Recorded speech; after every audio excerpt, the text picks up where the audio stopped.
It is down flat as a pancake. When you get up over the ridge here, I'll show you. You can literally set a coffee cup down in the crop, and it would be the highest point of the field. So right here, you see the top sticking up, and then you see the rest of it's like a green carpet. Yeah. Absolutely blasted flat. So the disc vine, as you can see to the left, is doing a pretty good job at sucking it up off the ground and getting the blades under it. The irony being, I'm still running with the same blades since about 500 bales ago. It's gonna slow down here. Probably could if I change the blades out. I probably would be able to get going a little bit faster, but those blades would be dull in no time because of all these big wet molehills that I'm hitting. And yes, we are not baling straw yet. There's still no sign of my renter. So I don't know whether they're having trouble or they've gone into another crop and just come back to this tomorrow. Either way, I'm good because I would like to get this field cut.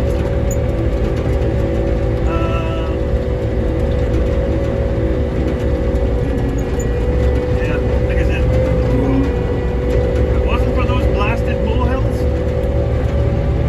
I would be able to absolutely motor on.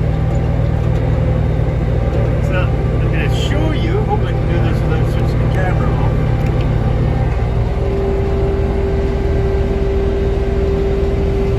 There's the herd. They're doing their daily walk. Some of them are still over there. They probably don't know that the rest have taken off on them. So that was a big long migration. Anyway, I'm going to get back to cutting and destroying molehills, and we'll see you in the next clip.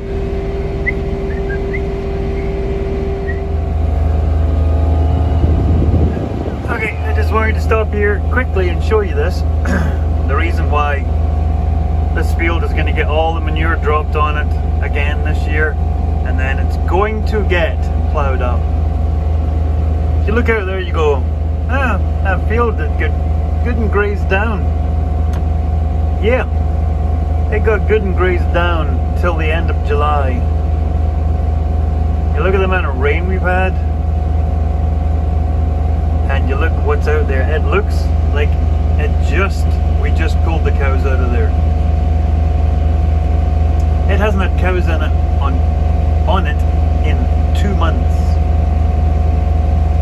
So that shows you the destruction the grasshoppers and the gophers have done, because that field is destroyed with gophers. Like, look at that, it's absolutely destroyed. So yeah, I still got to go pick up the silage tire feeders. I've got the big one's gone, got to grab the other 6 there, and once I'm done in the little corral where I'm at right now, we're coming out here and we're just going to absolutely layer it on, and then I'll get plowed in, because that's no use. Like, there's nothing there. Speaking of little creatures, little thief right in the middle of the screen right there. All I need is for him to come on this side of the fence, pop his head up through the hole, and give him a flat top. There's the girl, stretched out. Anyway, get back to cutting. Just thought I would show you that, because that shows you how hard it is to get, even with the correct growing conditions, to keep the pastures on target. Oh my gosh, pardon me. Okay, let's get going. We're back. Back baling confetti. Yeah, I don't know if it's because it's been desiccated longer, had a couple of rains on it. Oh, it's smashed up. I'll have to text him and see if he's changed the settings in the combine, because I'll go back over to the next swath where he first started and compare the swath. Like, it's like night and day, the straw. Like, this stuff's not even half the length. It's where it's broken up. So the old deer still rolls her up though. Feeding. Bulls are done. Actually, we had to move the my camera a bit weird. Anyway, the bulls, actually we have to move the bulls because they're in the pen where the maternity pen is. Well, we need them out of there because one of the new projects, we're gonna have to start getting ready for that. So keep tuning for that one. Okay, drop this bale in, give these girls some loving. That nice big bull calf, that black one right there. So that's Squirtsy's boy. So if we hadn't kept Squirts as a bottle baby, she was quite sick. If we hadn't kept her healthy and good, he is one of 9 other animals on this farm right now after Squirts. So there's 10 in the family. So there's 5 bull calves this year. Hey honey. So yeah, outside of Squirts, there's 9. 5 bull calves to go to market this year because we, the kids, bottle fed his mama and got her nursed to health. So you never discount weak babies at birth because they can end up giving you some of the best bloodlines. Because take a look at that boy. He was a late spring, early summer calf, and he's already a good 400 pounder at least. Oh, I know you're gonna grow into be a big cow too. I'm trying to get out of here without her attacking me. Yeah. So yeah, later in the year, before we get too cold, we'll walk these guys around and there'll be a pen at the back of the middle corral for these guys. She's getting pretty good. She won't try and jump through the fence, but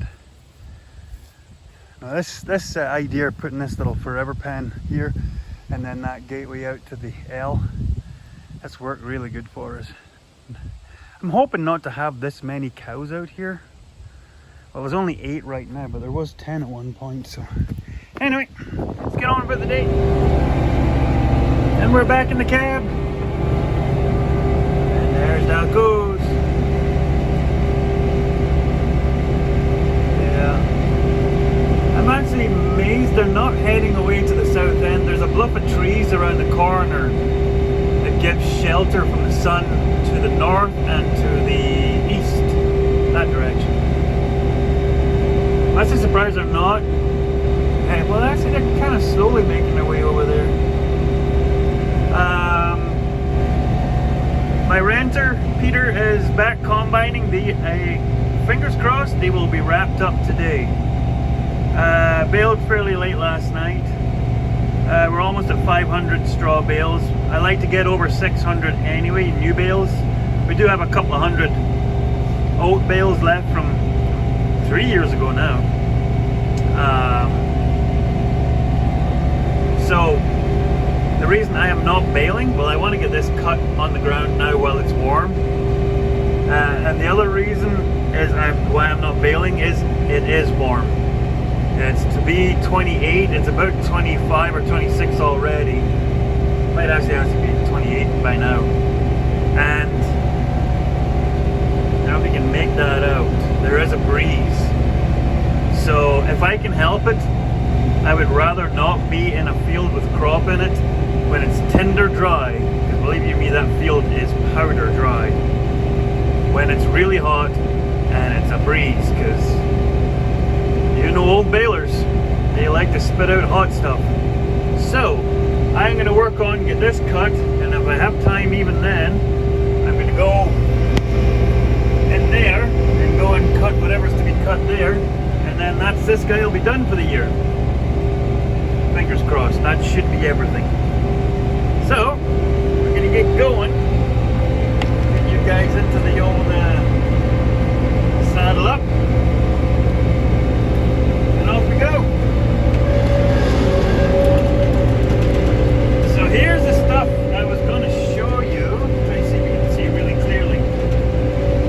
is actually beyond flowers. You can see some brown leaves on it. That means it's gone past flowering. So it's actually quite stemmy. But it'll still make great food. The reason I'm not too worried about it is as soon as you get off of this area into the heavier of Big Bull Hill, as soon as you get off of that area, you get into some of the younger stuff. Another Big Bull Hill. And yes, I don't pick up over most of those molehills because it's far better. This header just blasts them out, levels them, then I'm not having to deal with them again. So yes, I have to stop them every half hour and dig dirt out of the header, but small price. But so yeah, here you can really see it's far nicer crop. Now it is later in the flowering than we would normally want to do, but I've just had zero time to be able to get it cut and then nailed up. So this will still make great second, number 2 I'll call it. This will still make great number 2 hay. So this will be great for the cows pre-calving. It's not as high in protein, still got great energy. Lots and lots of roughage is what they need. So energy and roughage is what you want your dry cows to have. Because you don't want them making massive calves. You want them to make massive calves when they're giving them milk, though. So that's when they'll get the number 1 stuff. So, trying to see what all you guys can see there. If you want to get to the end of the road here, it'll change your view. Yeah, there is a lot of molehill, especially in this end of the field. This hill that we're on here is quite a lot of sand underneath. So there's dens, lots of dens. Foxes, coyotes, badgers, moles, gophers, you name it. They're all here. Okay, let's see if I can give you guys a bit better. There's that.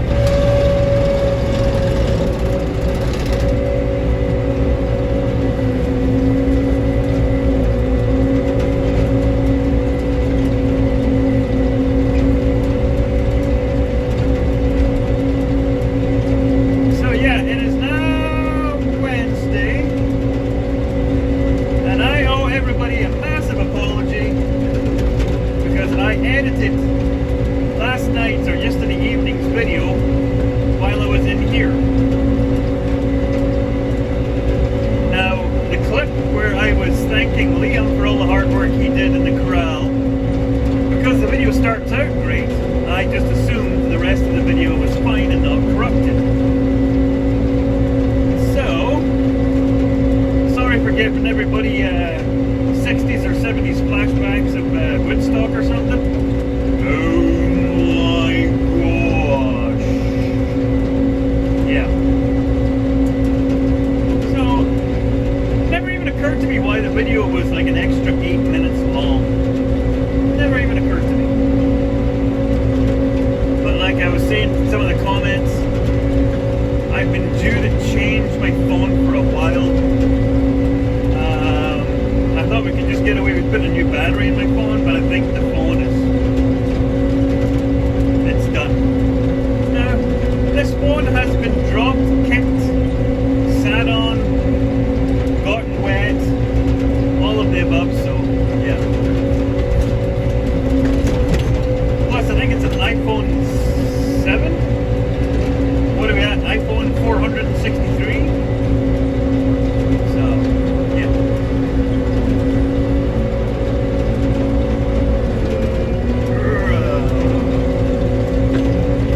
Man, oh man, if we did not have gophers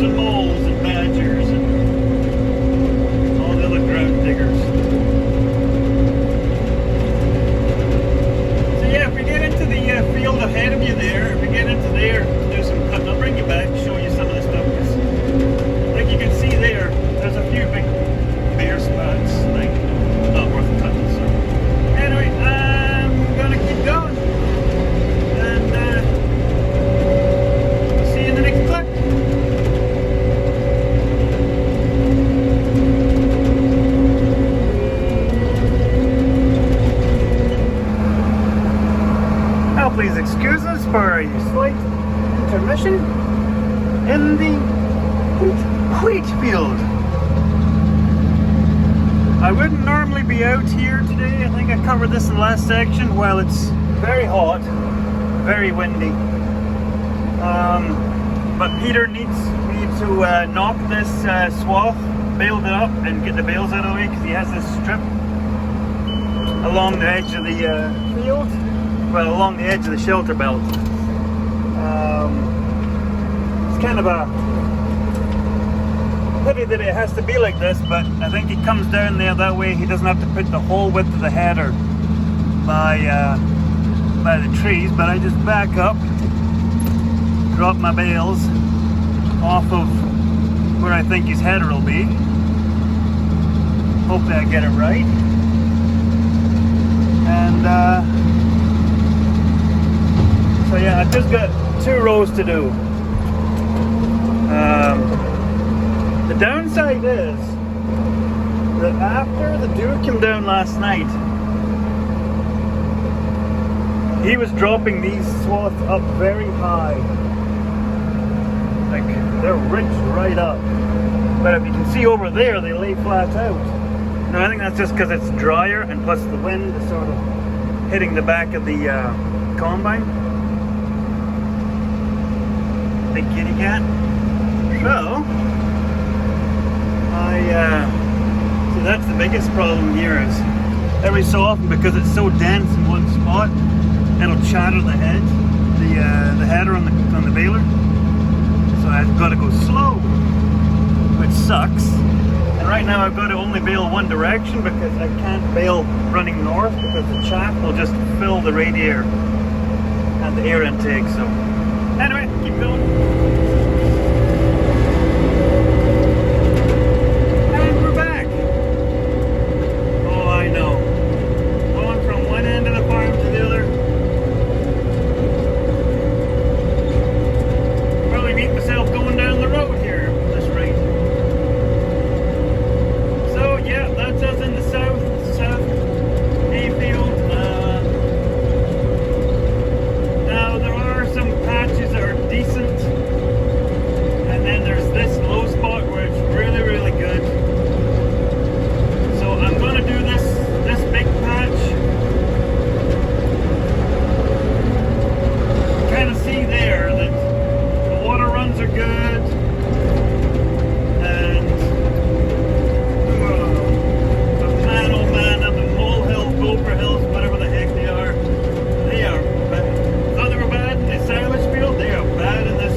Back up. Start seeing chunks of mud coming out. There.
think it's going to take very long to get what's down here cut, so bring you back when we get over to the other field.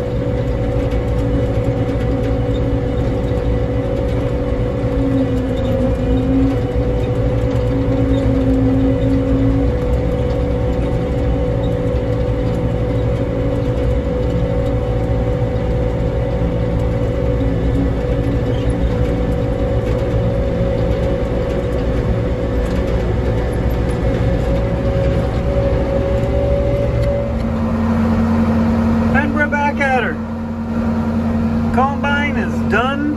Well, I think he's done. The trucks are there, but I don't see any lights and I don't see him baling up the confetti. So I'm on this side of the last tree row, but I've decided to start from the outside and work my way back in.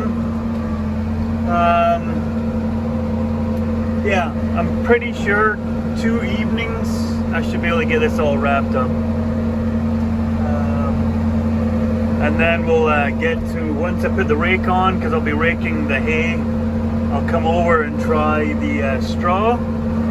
It's thanks to some of you fine subscribers about some tutorials on the fine art of raking straw. So, I'm going to keep at her, and then we'll talk to you later.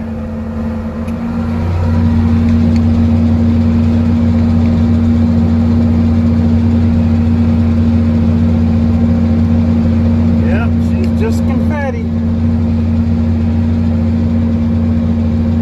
That's why I'm only going to be baling in the evenings, because I think this stuff could do with a couple of dews on it. Just to maybe soften up a little bit.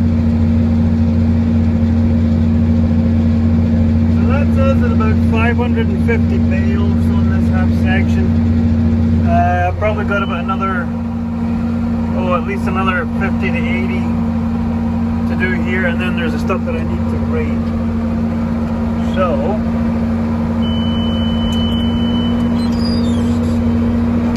yeah. That rod just took an absolute tumble. Every so often it does that. I don't know why. Which means that'll be a fugly bale.